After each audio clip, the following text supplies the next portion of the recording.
On July 31st, 2018, we received one of the most creative and fun PSVR games out on the headset so far, known as Pixel Rip 1989. The game had you playing old school games on your handheld device in the middle of chaotic situations, and now almost 2 years later we are receiving a sequel to Pixel Rip 1989 known as Pixel Rip 1995, and I was extremely excited to check this out because of how much I love the first game. So, is Pixel Rip 1995 any good?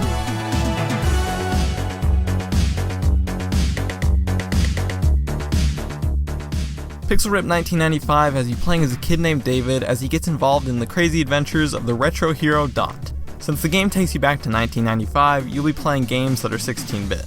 The game has tons of references to the Super Nintendo, Sega Genesis, Sega 32X, and games from those systems. This story takes a lot of turns and plot points relating to pop culture in the 90s, and the writing takes full advantage of that. This game had me laughing several times throughout my playthrough. It was fantastic. As for the gameplay, it's pretty fun and chaotic. The goal of the game is to finish whatever game you're playing while avoiding the distractions and obstacles in the real world, so you'll have to multitask at several points in the game. The game is constantly changing things up, and in each level you'll be playing a different game.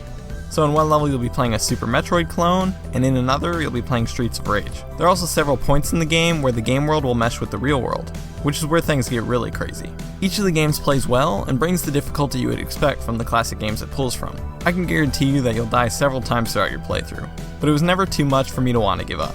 The controls in the game are precise and I had no issues with them. The game only supports the DualShock 4 controller, but this felt perfect since for the majority of the game you're holding a controller. Though every once in a while you will have to grab something with one of your hands, but this mechanic was well done with the DS4. One thing I have to mention is the art style and music. The art style in the real world is a more cartoony style, like the previous game, which I think works well with what they're going for. And the art style for the retro games is pixel art goodness. It perfectly captures the style of the games that inspired it, and at some points even looks better than some of those original games. And the music is fantastic. There's great remixes of tracks we heard from the previous game, and tons of brand new tracks that are all great. So overall, Pixel Rip 1995 is amazing. It recaptures the magic of the first game in a whole new way, and was a joy to play. The game took me around 3 hours to beat, but for other players that will depend on how many times you die in the game. The only issues I had with Pixel Rip were a few small technical errors, but it was nothing game breaking or enough to ruin my enjoyment.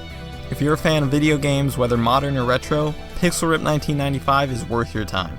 But I would highly recommend that you play the first game before this one, if you haven't already.